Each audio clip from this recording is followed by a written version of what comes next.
အားလုံးပဲမင်္ဂလာပါဒီဆက်ကနေကြိုဆိုပါရစေဒီနေ့တော့မလေးရှားနိုင်ငံရှာလတ်မှာရှိတဲ့ ICT ကိုအတူတူလဲသွားကြရအောင်ပါဒီနေရာလေးကတော့အားလုံးပဲရောက်ဖို့ကြမယ်သိရှိပြီးသားဖြစ်ကြမယ်လို့ယုံကြည်ပါရနော်လှပတဲ့အယောင်စုံမီးလုံးတွေနဲ့အတူတူရကင်းဘက်မှာအပန်းပြေလေးပတ်စရာနေရာများစွာရှိတဲ့အတွက်လူအများပြားလာရောက်လဲပတ်လေးရှိတဲ့နေရာတစ်ခုပဲဖြစ်ပါတယ်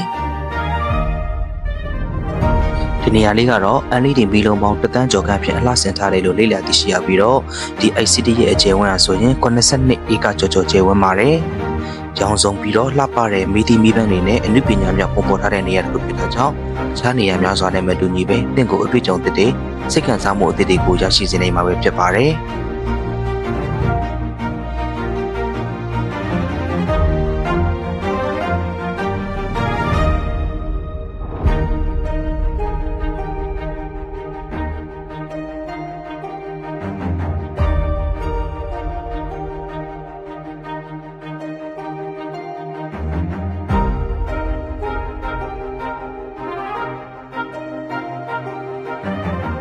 ခီးတွေအဝေးကြီးလည်းမသွားချင်ဘူး KM မြို့ရဲ့အနီးနားမှာပဲတငယ်ချင်းတွေနဲ့အတူတူပျော်စားတွေဖန်တီးမယ်ဆိုရင်တော့ဒီနေရာလေးကတော့တငယ်ချင်းတွေနဲ့အတူတူလာရောက်လေပတ်လို့ကောင်းတဲ့နေရာလေးတစ်ခုပဲဖြစ်ပါတယ်နော်တငယ်ချင်းတွေနဲ့အတူတူတိုင်ကားမောင်းကြမလားဆိုင်ကယ်ရီစီးကြမလားကစားကွင်းပေါင်းများစွာနဲ့တည်ရှိတဲ့အပြင်ဒီမှာညအိမ်ညက်လေးအတွက်ဟိုတယ်ပေါင်းများစွာနဲ့တည်ရှိတဲ့အတွက်မလေးရှားနိုင်ငံမှာရှိတဲ့တငယ်ချင်းတို့အတွက်လာရောက်လေပတ်ဖို့ပြန်တော်ဆုံးနေရာတစ်ခုပဲဖြစ်ပါတယ်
ပြင်နေရာလေးဖြစ်တာကြောင့်လာရောက်လည်ပတ်သူတွေနဲ့အမြင့်စီကနေလေးရှိပြီးတော့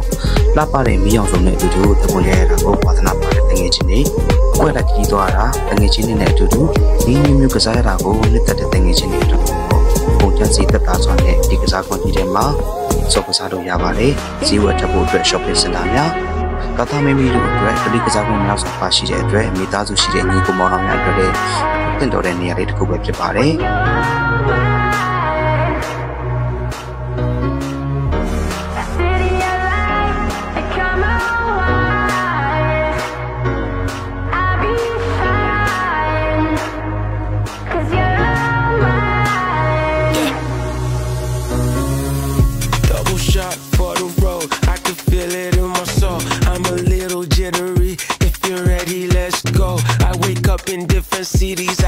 ဒီကိုအဆုံးဖြတ်ရှိပေးကြတဲ့တကယ်အားလုံးကိုကျေးဇူးတင်ပါတယ်။နောက်လာမယ့်ဗီဒီယိုတွေမှာကျွန်တော်တို့ပြန်တွေ့ကြမယ်နော်။